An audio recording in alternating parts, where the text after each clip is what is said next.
أجمعين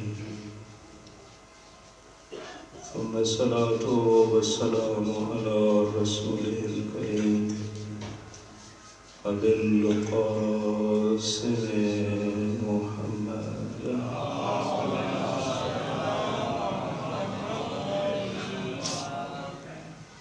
وعلى آله الطيبين الطاهرين المعصومين الذين قال الله تعالى في شأنهم إنما يريد الله ليذهب عنكم الرجس أهل البيت ويطهركم تطهيرا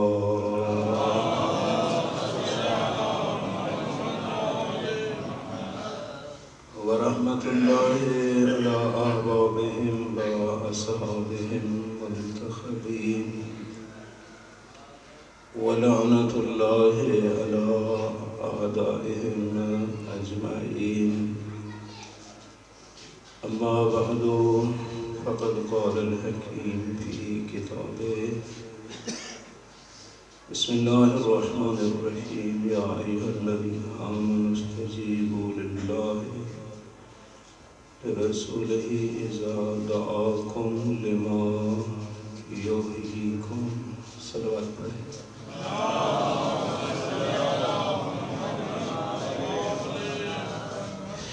آیہ کریمہ جس کی تلاوت کا شرف نصیب ہوا عجیب خطاب ہے خداوند عالم کا سبحان اللہ کہ اے صاحبان ایمان جب تمہیں اللہ اور اللہ کا رسول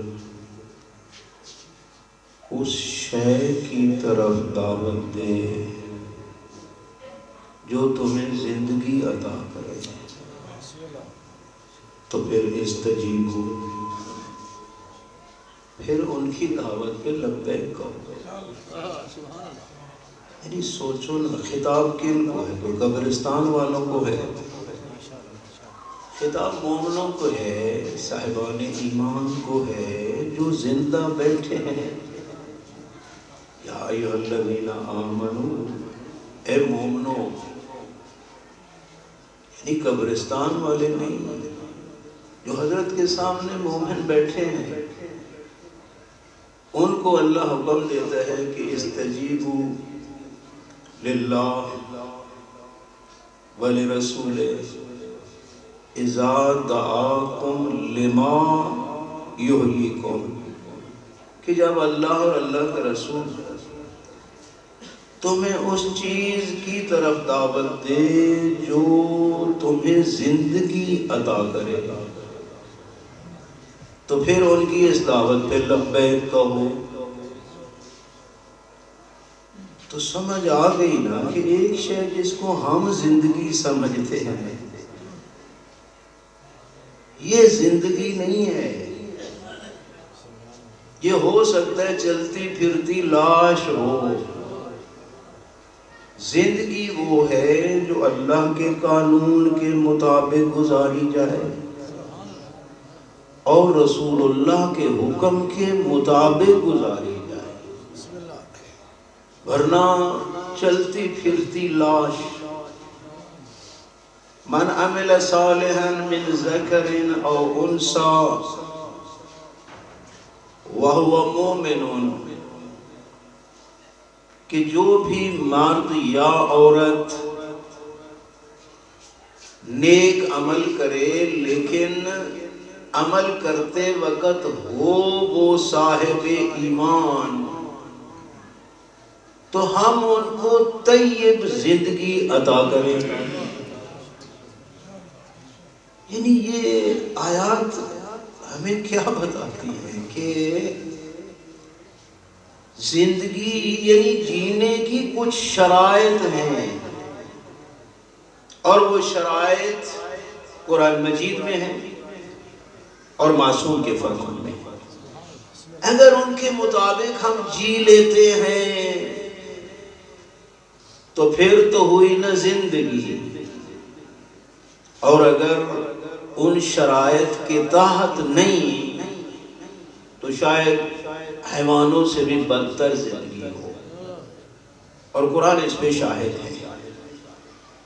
اور ہر معصوم نے کوشش کی ہے وہ شرائط ہم تک پہنچائے کہ آپ لوگوں نے کس طرح جینا ہے اور کس طرح مرنا ہے۔ میں اتفاقاً نہج البلاغہ کا درس دے رہا تھا تو خطبہ نمبر 108 جو میرے پاس نہج البلاغہ ہے، چونکہ بعض کی ترتیب میں تھوڑا ایک دو خطبوں کا فرق ہے، میرے پاس جو عربی نہج البلاغہ جو نجف میں شائع ہوا ہے اس میں مولا متقیان کا ایک خطبہ ہے، اس کا کچھ حصہ میں آپ کی نظر کرتا ہوں، چونکہ ہم بہت دور ہیں نہج البلاغہ سے، یعنی دعویٰ تو کرتے ہیں نا ہم علی والے ہیں، لیکن ہم فرمودات امیر المومنین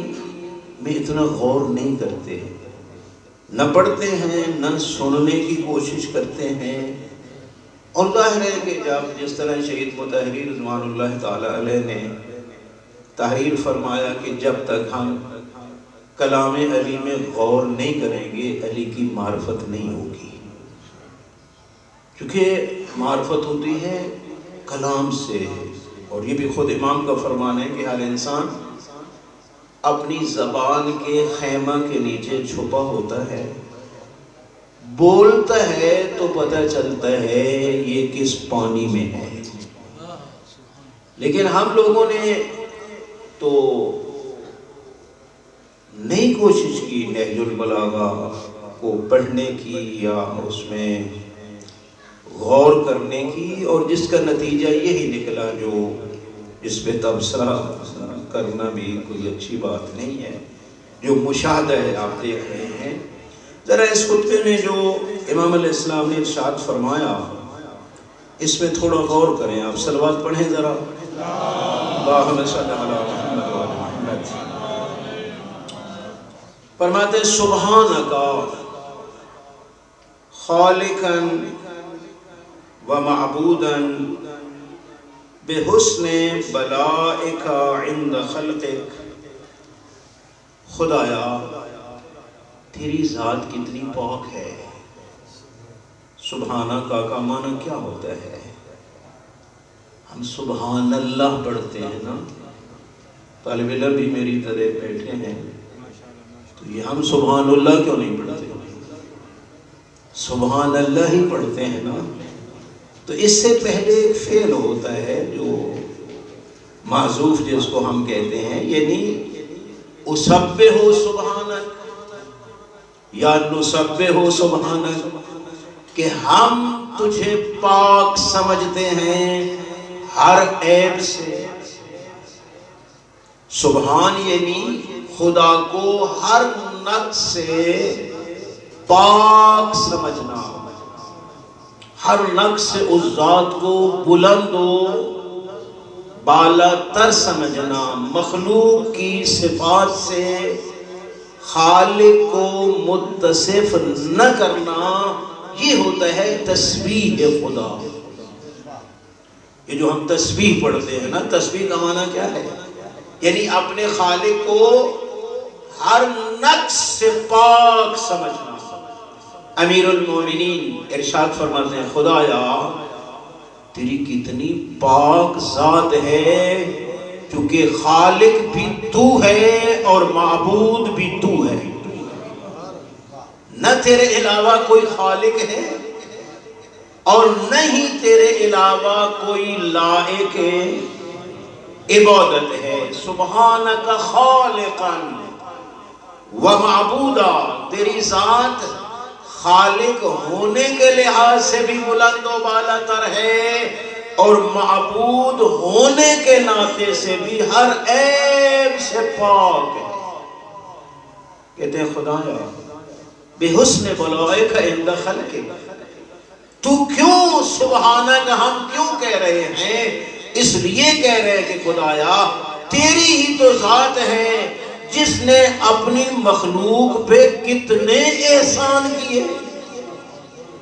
نعمتیں دینے والی ذات تیری ہی ذات ہے، منعم حقیقی تو ہی ہے میرے اللہ.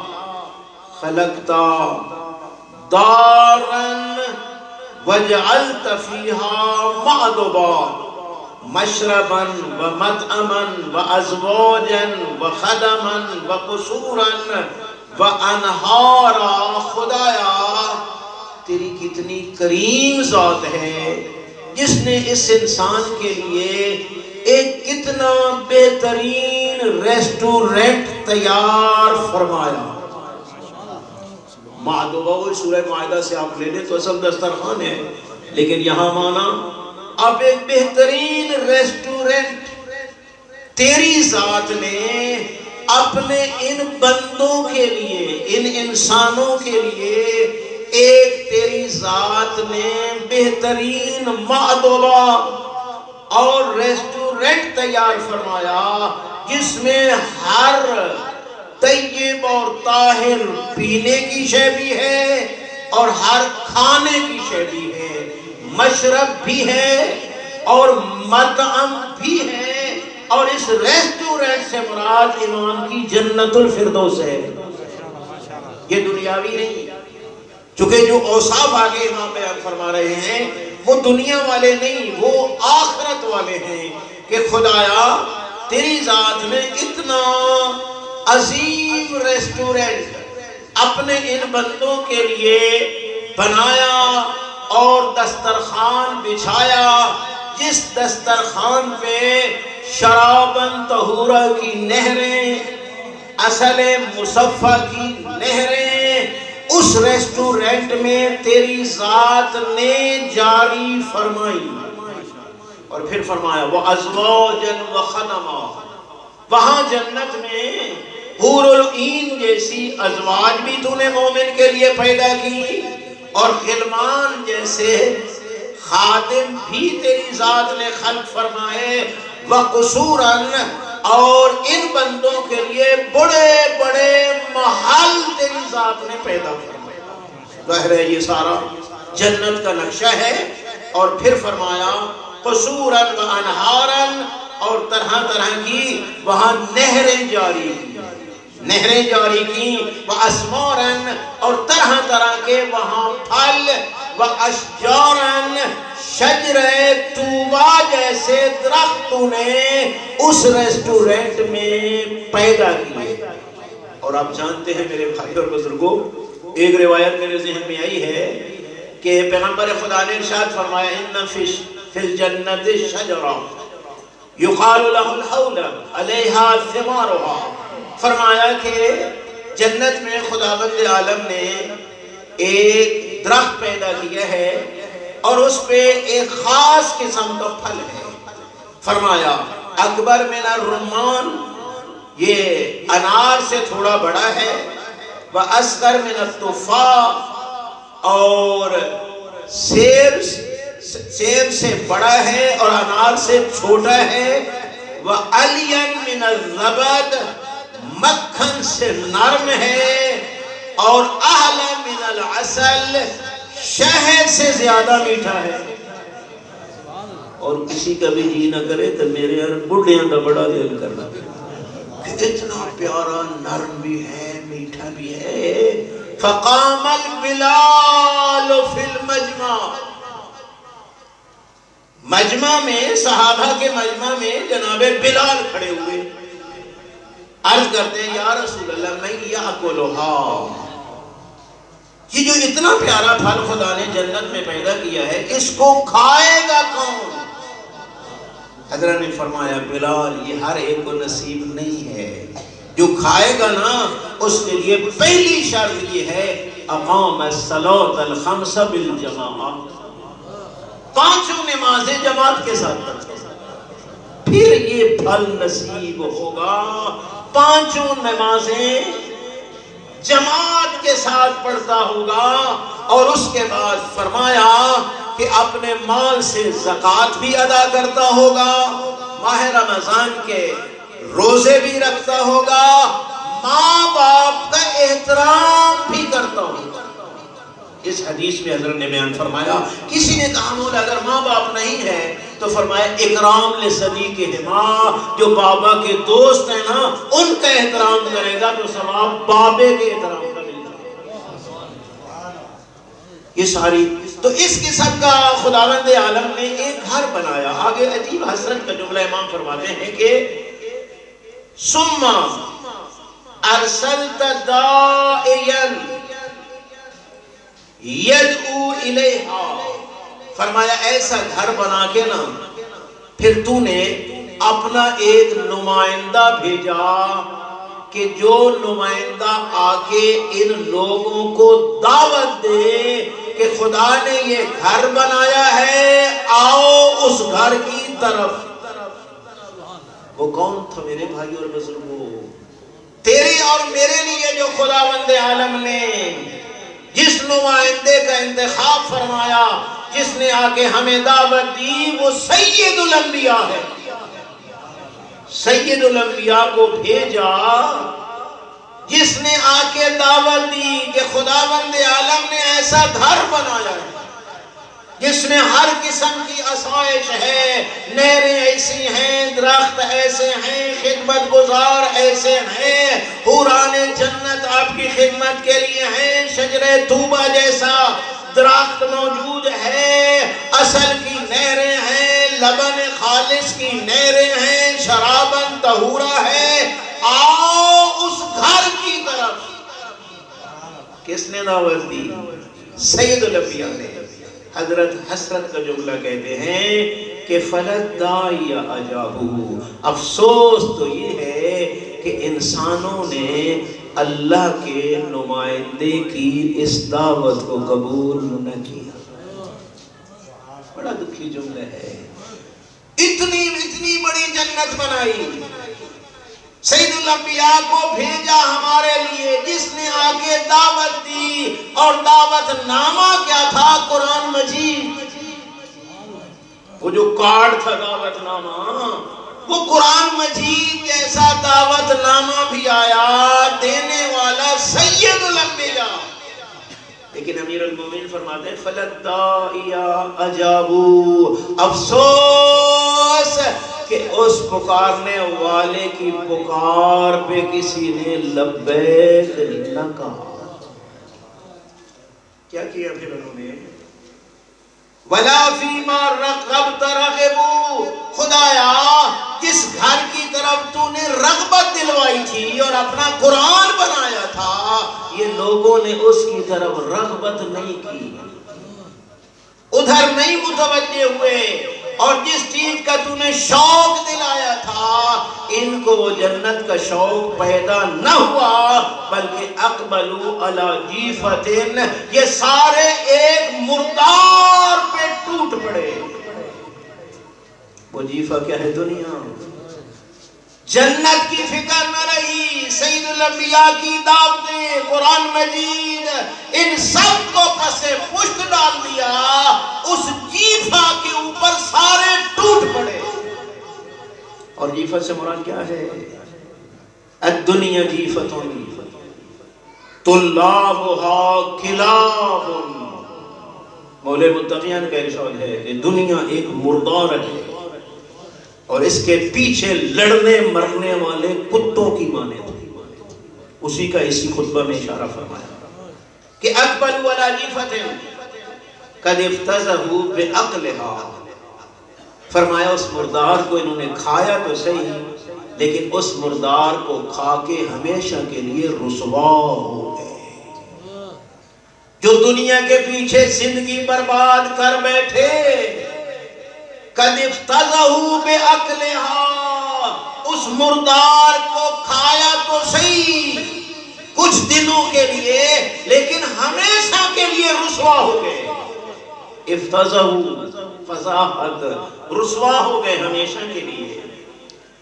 پھر فرمایا وَمَنْ عَشَقَ شَيْئًا عَشَوَ سَرَا، اصل وجہ یہ ہے کہ چونکہ دنیا کے عاشق تھے اسی مردار کے عاشق تھے، ان کو اس مردار کی حقیقت کا پتہ ہی نہ چلا، کیونکہ جو عاشق ہوتا ہے اس کے سامنے معشوق کے عیب ہی صرفیں نظر آتے ہیں۔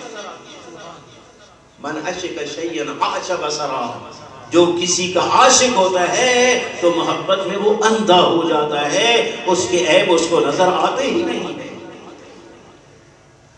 فرمایا فَهُوَ يَنْظُرُ بِعَيْنٍ غَيْرِ صَحِيحَةٍ، وہ اس اپنی معشوق کو دیکھ رہا ہوتا ہے لیکن صحیح آنکھ سے نہیں، اس کی آنکھ پہ محبت کا پردہ آ چکا ہوتا ہے۔ اور یہ بھی امام نے اور مقام پہ بھی ارشاد فرمایا کہ المحبت تعمی و تسم، جو محبت ہوتی ہے وہ اندھا بھی کر دیتی ہے اور بہرا بھی کر دیتی ہے۔ علی جیسی ہستی دنیا کو مردار کہہ رہی ہے، ہم امام کی بات ماننے کے لیے تیار نہیں ہیں، اسی جیفا کے اوپر ٹوٹے ہوئے ہیں۔ تو یہ کیا ہے؟ اس عشق کے دنیا نے ہمارا بیڑا غرق کر دیا اور ہماری آنکھوں کو اندھا کر دیا۔ صلوات پڑھیں امام کی ذات پہ، اللہم صلی اللہ علیہ وسلم۔ فرمایا قد خرقت الشہوات عقلا، اس دنیا کی خواہش نے ان کی عقل کو بھی اندھا کر کے رکھ دیا، سوچنے کے لیے بھی تیار نہیں ہے کہ یہ ہمیں کہاں لے کے جا رہی ہے دنیا۔ خرقت الشہوات عقلا واماتت الدنیا قلبا، دنیا کی محبت نے اس عاشق کے قلب کو مردہ کر کے رکھ دیا، قلب زندہ نہیں ہے، مہریں لگ چکی ہے میرے بھائی اور بزرگوں۔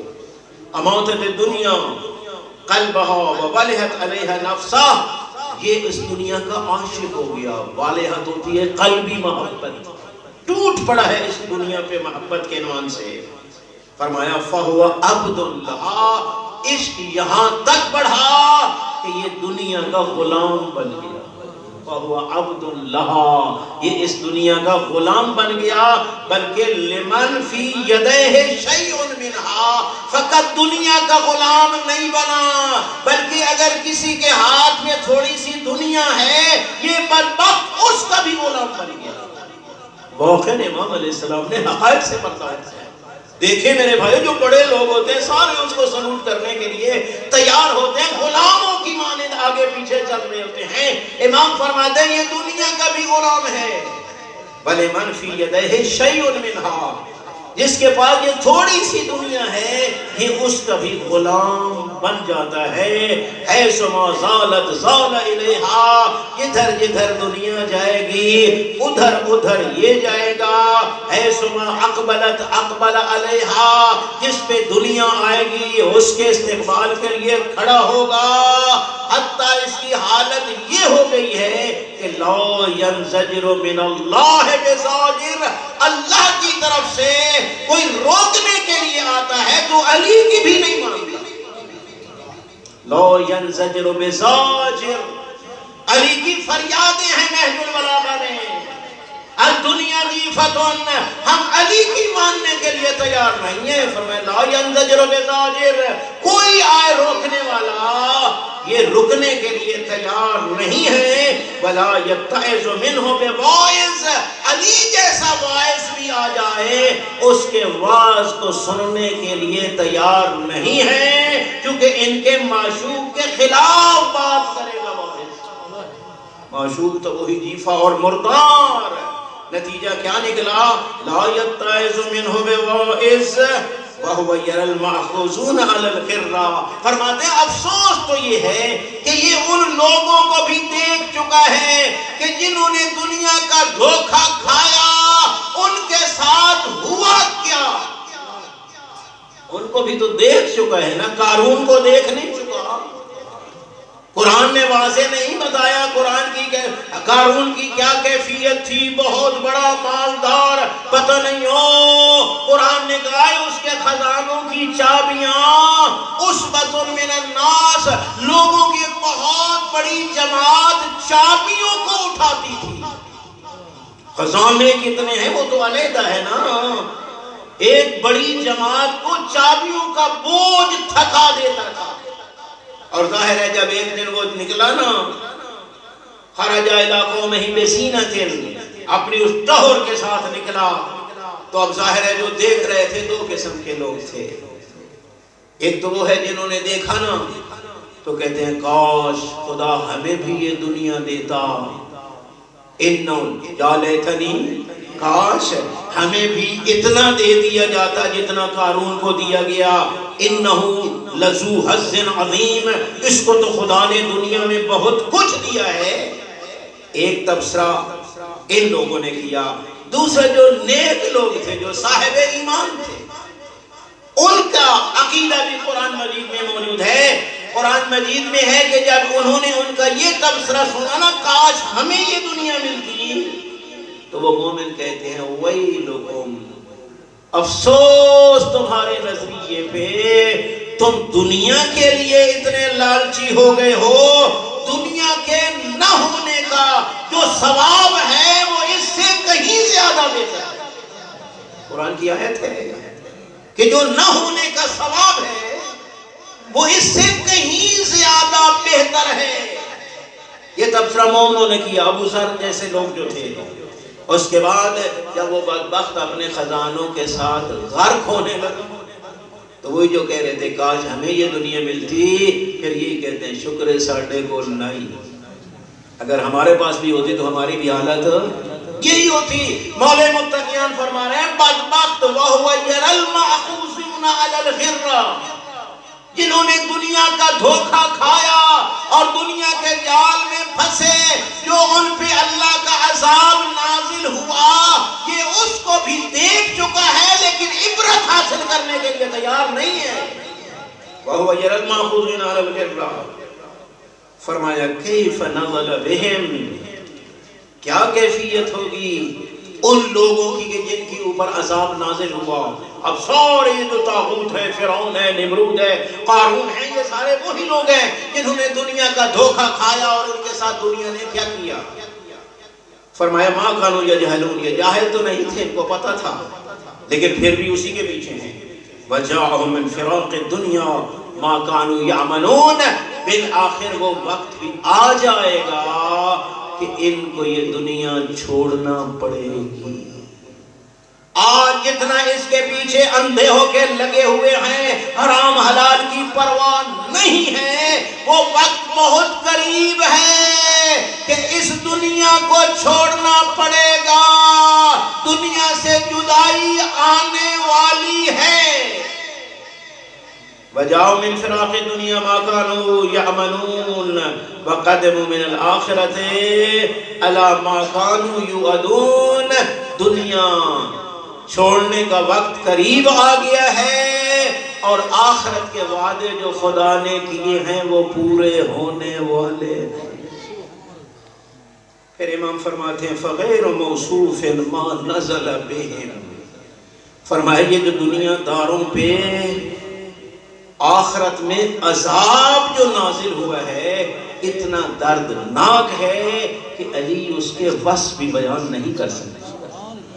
غیر موصوف ما نزل بهم، جو ان پہ عذاب نازل ہوا ہے وہ غیر موصوف، اس کے وصف بیان ہی نہیں کیے جا سکتے. اجتمعت علیہم سکرۃ الموت وحسرۃ الفوت، ایک وہ وقت آنے والا ہے کہ اس کے اوپر ہوں گے سکرات موت، مرنے کا وہ عذاب اور کیفیت وہ آنے والی ہے، اور اس کے ساتھ ہی ہوگی حسرت الفوت کہ ہائے میرا محل بھی گیا، میری گاڑی بھی گئی، میری جائیداد بھی گئی. اس ہر شے کی حسرت بھی ساتھ ہے. سکرت الموت و حسرت الفوت، یہ دونوں اکٹھی آتی ہیں میرے بھائیوں بزرگوں. جب سکرات موت آتے ہیں تو حسرت فوت بھی ساتھ ہوتی ہے. ہائے میں نے کیا کچھ بنایا اور آج میرے ہاتھ سے جا رہا ہے. یہ باتیں کون کر رہا ہے؟ علی ابن ابی طالب علیہ السلام. صلوات پڑھ لیں امام کی ذات پہ. فرمایا ففترت لہا اطرافہم، وہ وقت قریب ہے کہ ان کے سارے اعضاء و جوارے جواب دیں گے، فطرت، ٹھنڈے ہو جائیں گے، کوئی حرکت ان میں باقی نہیں رہے گی۔ وَتَغَيَّرَتْ لَهَا أَلْوَانُهُمْ، اور ان کے رنگ بھی بدل جائیں گے، چہرے کا رنگ بھی بدل جائے گا۔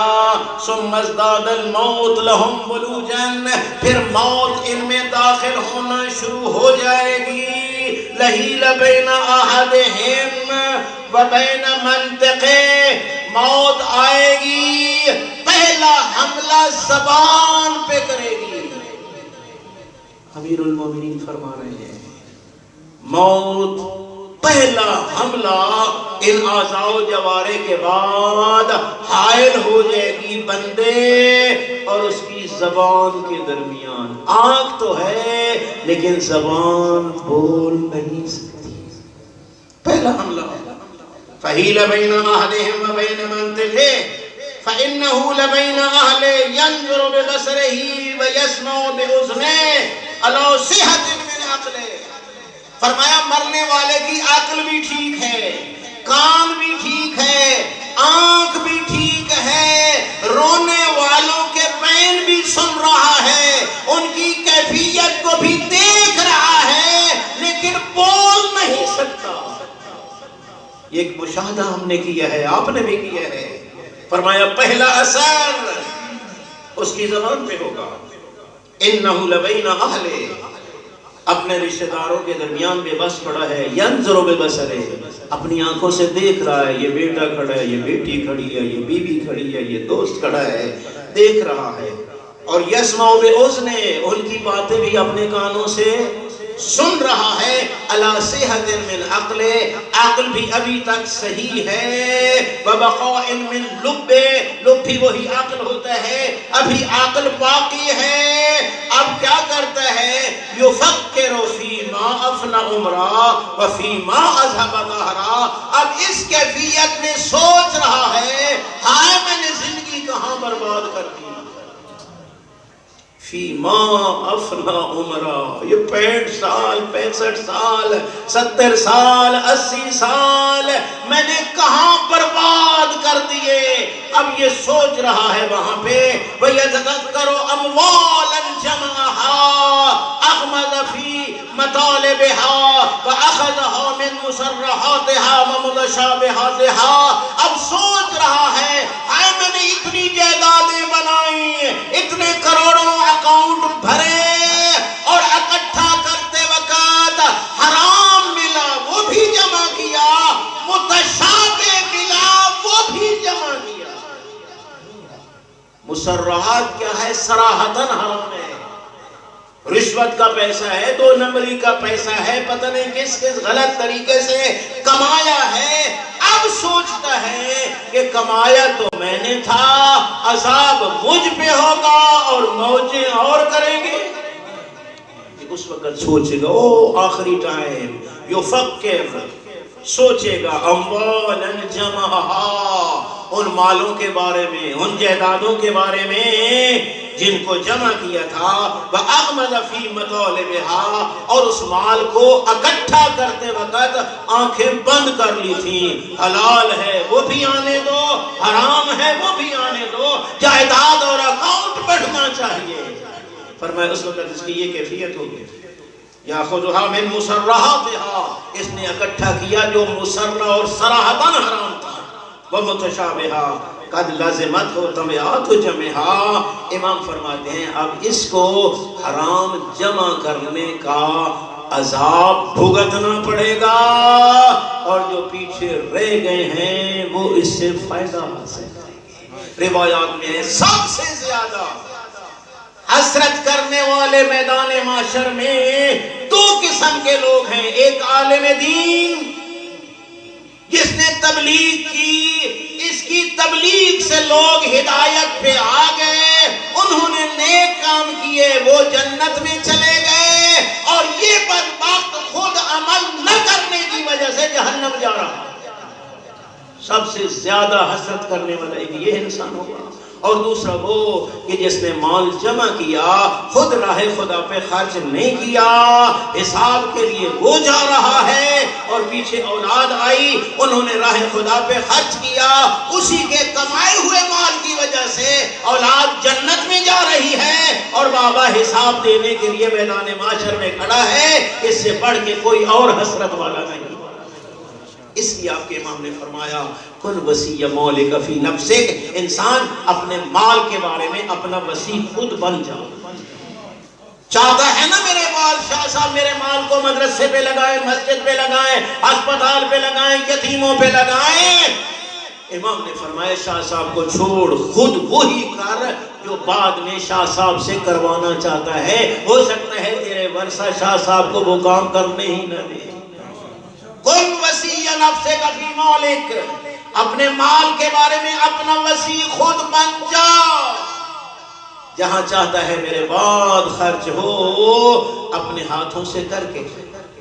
آپ کے سامنے وہ واقعہ آپ نے تکرار سے سنا ہے کہ جب ایک بہت بڑا عرب انصار ماشاءاللہ علاقے کا بہت بڑا، کہتے ہیں مولا جب میں مر جاؤں تو یہ انبار کھجوروں کا بھرا ہوا میری طرف سے راہ خدا میں تقسیم کر دینا۔ اس کی وفات ہو گئی۔ تاریخ میں یہی ہے کہ ظاہر ہے جب سید الانبیاء جیسا وصی ہو میرے بھائیو تو پھر وصیت پہ عمل کرنے میں دیر تو نہیں ہوگی نا۔ یقیناً دفن کرنے کے بعد فوراً انبار کا دروازہ کھولا اور خود سید الانبیاء نے اپنے دستے رسالت اور نبوت سے مستحقوں میں تقسیم کی۔ اس کے بعد روایت میں ایک کھجور کا ٹکڑا، وہ بھی مکمل نہیں، ٹکڑا کھجور کا بچ گیا۔ حضرت نے وہ اٹھایا، مجمع کو دکھایا اور ارشاد فرمایا کہ اگر اپنے ہاتھوں سے یہ دانہ دے جاتا تو اس کا ثواب اس انبار سے زیادہ تھا جو میرے ہاتھ سے مستحقوں تک پہنچا ہے۔ یہ میرے بھائیو افسانے نہیں ہیں، یہ حقائق ہے تیرے مذہب کے۔ کم از کم اتنا تو راہ خدا میں خرچ کر لینا جس کو مولا متقیان نے بزاد المبلغ کہا ہے۔ زاد المبلغ، کہ اتنا زاد راہ اکٹھا کر لے جو تجھے جنت تک پہنچا سکے، وہ تو راہ خدا میں دے لینا، ضرورت ہے میرے بھائیو۔ فرمایا نتیجہ کیا نکلے گا؟ اب سوچ رہا ہے کہ وہ اتنا وَأَشْرَفَ عَلَى فِرَاقِهَا، اب وہ دنیا کے مال سے جدا ہو رہا ہے۔ وَتَبْقَى لِمَنْ وَرَاءَهُ يَتَنَعَمُونَ فِيهَا، جو اس کے ورا میں رہ گئے ہیں نا وہ اس کے مال سے کریں گے موجیں۔ یتنعمون کا معنی یہی میری زبان میں بنے گا میرے بھائی اور بزرگوں، وَيَتَمَتَّعُونَ بِهَا، اس سے لذتیں حاصل ہو جائیں گی، کریں گے۔ لیکن یہ بدبخت کیا ہے؟ یہ وہاں پھنسا ہوا ہے حساب دینے میں۔ اس کے بعد فرمایا اب حالت کیا ہوگی؟ فَهُوَ يَعُزُّ يَدَهُ نِدَامَةً عَلَى مَا أَسْحَرَ لَهُ عِنْدَ الْمَوْتِ مِنْ أَمْرِهِ، موت کے وقت جو معاملہ سامنے ہے اس کو دیکھ کے اپنے ہاتھوں پہ کاٹے گا۔ يَعُزُّ عَلَى يَدِهِ، اپنے ہاتھوں کو کاٹے گا۔ کیوں؟ ندامتاً، پشیمانی، شرمندگی، ہائے میں جمع کرتا رہا لیکن میں نے فقراء اور مساکین کو نہیں دیا، میں نے راہ خدا میں خرچ نہیں کیا۔ اب اس ندامت کی وجہ سے کیا کرے گا؟ یعز علی یدہ، اپنے ہاتھوں پہ کاٹے گا۔ وَيَزْهَدُ فِي مَا كَانَ يَرْغَبُ فِيهِ أَيَّامَ عُمْرِهِ، اپنی زندگی میں جس دنیا کے کمانے میں رغبت کرتا تھا نا، اب یہی کہے گا کاش میں دنیا میں زاہد ہوتا اور میں نے ایک ٹکا بھی نہ کمایا ہوتا۔ لیکن کیا اس کہنے سے مسئلہ حل ہو جائے گا میرے بھائیوں؟ قطعا نہیں۔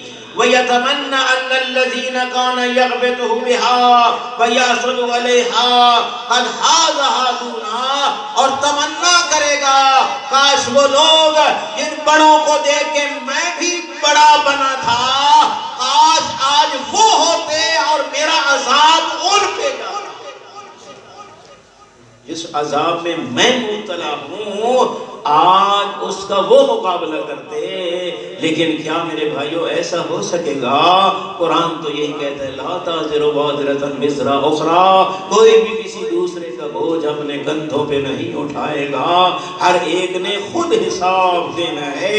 پھر امام فرماتے ہیں فلم یزل موت یبالغ فی جسدہ حتی خالط لسانہ وسمعہ، پھر موت آگے بڑھتی جائے گی. اب آنکھوں سے آگے، زبان سے آگے اس کے کانوں پہ بھی چھا جائے گی اور اس کی آنکھوں پہ بھی چھا جائے گی، کیونکہ پہلے زبان پہ حملہ کیا. اب امام فرماتے ہیں خالط لسانہ، زبان کے ساتھ ساتھ خالط لسانہ وسمعہ، سماعت پہ بھی آ جائے گی، وبصرہ، اور آنکھوں پہ بھی آ جائے گی. اب صار بین اہلہ لا ینطق بلسانہ ولا یسمع بسمعہ یردہ بالنظر فی وجوہہم. فرمایا پہلے کانوں پہ آئے گی، زبان پہ آئے گی، اب نہ سن سکتا ہے نہ بول سکتا ہے. آنکھیں ہیں، ان کے چہرے کی طرف دیکھ رہا ہے لیکن کوئی سمجھ نہیں آتی کہ اب کرے کیا. آنکھوں سے دیکھ رہا ہے لیکن نہ سن سکتا ہے نہ بول سکتا ہے.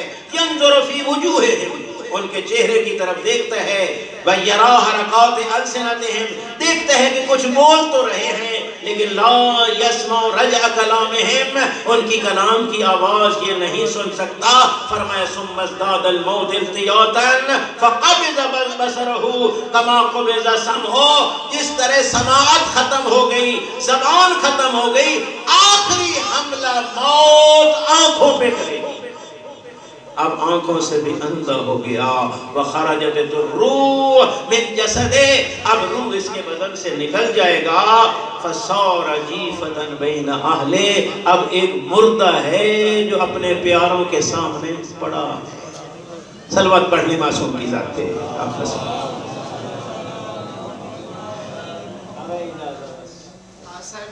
آگئے ہیں میرے بھائی ماشاءاللہ.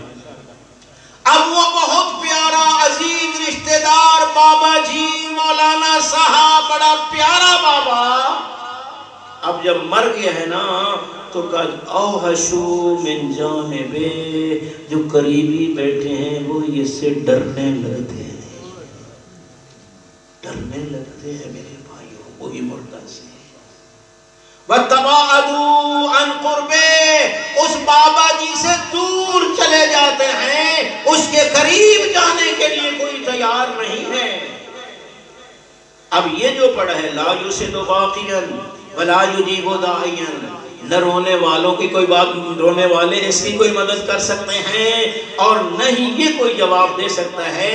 اس کے بعد غسل کفن پہنا کے ثم حملوه الى محد فی الارض، اس کو اٹھا کے لے جاتے ہیں اور جو زمین کے اندر گڑا ہے وہاں پھینک کے اس کو اس کے اعمال کے سپرد کر دیتے ہیں. یہ ہے وہ منظر جو میرے امام نے بیان کیا، اور یہ مشاہدہ ہے تیرا اور میرا میرے بھائی اور بزرگوں. اس لیے اس دن کے لیے تیاری کرو.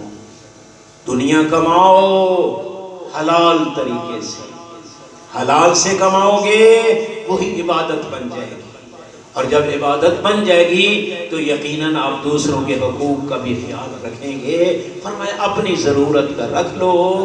اتنا پیارا جملہ مولے متقیان کا. فرمایا بیٹا ان امامک عقبۃ قعودا، بیٹا ہر مرنے والے کے سامنے دشوار گزار گھاٹیاں ہیں جن سے ہر بندے نے گزرنا ہے. فرمایا کیا بہتر ہو جائے گا کہ اگر دنیا میں کوئی تمہارا بوجھ اٹھانے کے لیے آ جائے، اپنا بوجھ اس کو دے دو، تم آسانی سے اس گھاٹی سے گزر جاؤ گے اور میدان معاشر میں تمہیں کئی گنا واپس کر دیا جائے گا. پوچھا مولا وہ کون ہے جو دنیا میں میرا بوجھ اٹھانے کے لیے آیا ہے؟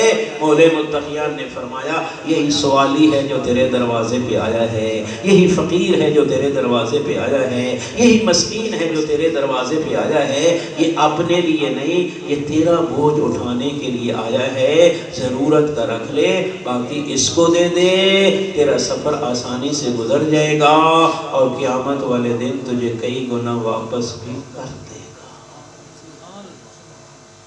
اس لیے میرے بھائیو یہی نسخہ ہے، یہی قلیہ ہے اس دنیا کو عبادت بنانے کا۔ حلال طریقے سے کماؤ، اپنی ضرورت کو پورا کرو، جو بچ جاتا ہے اس کو راہ خدا میں، اس اگلے جہان، اس اگلے اکاؤنٹ میں جمع کراؤ، چونکہ وہاں ہمیں کوڑی کوڑی کی ضرورت ہے۔ یہی میرے بھائیو اور بزرگوں دین کی رموزات تھیں جو ہم تک پہنچانے کے لیے اسی امیر المومنین علی بن ابی طالب کی باپردہ بیٹیاں جنگلوں میں رل گئی۔ اور میرے بھائی اور بزرگوں تاریخ میں ہے، علماء پڑھتے ہیں کہ بڑی غیرت مند بچیاں تھیں، یہ اتنی غیرت والی تھی نا کہ کسی ہمسائے نے آ کے امیر المومنین سے ایک دن پوچھا تھا کہ یا علی آپ کی بیٹیاں کوئی نہیں؟ میرے بھائیو عجیب سوال ہے نا، مولا آپ کی بیٹیاں کوئی نہیں؟ کہا کیا مقصد ہے تیرا یہ بات کرنے کا؟ مولا کتنے سال ہو گئے تیری ہمسائیگی میں ہوں، لیکن تیرے گھر سے کسی بچی کے رونے کی یا بولنے کی آواز میں نے نہیں سنی۔ اب خود اندازہ لگاؤ، امام فرماتے ہیں تو صحیح، کوئی زینب ہے، کوئی ام کلثوم ہے، بتاؤ جو اتنی شرم و حیا والی ہیں، پتہ نہیں بابے کے لہجے میں کوفہ اور شام کے بازاروں اور درباروں میں بدماشوں کے سامنے کس طرح خطبے دیے ہوں گے زینب کبریٰ نے۔ تاریخ بتاتی ہے میرے بھائیوں اور بزرگوں، جب بدماشوں کے مجمع میں زینب کبریٰ نے اپنے بابا کے لہجے میں خطبہ دیا نا، تو ایک نبینہ صحابی ساتھی کو کوہنی مار کے کہتا ہے یار قیامت آ گئی ہے، کیا مقصد ہے تیرا؟ کیا یہ وہی آواز ہے امیر المومنین کی اور تو میں منبر کوفہ پہ سنتا رہا ہوں کہ علی دنیا میں واپس آ گئے ہیں؟ کہا علی نہیں، کہا علی کا کوئی بیٹا ہے، کہا بیٹا بھی کوئی نہیں، علی کی بیٹی ہے اور ننگے سر مجمع عام میں خطبے دے رہی ہے۔ انا للہ و انا الیہ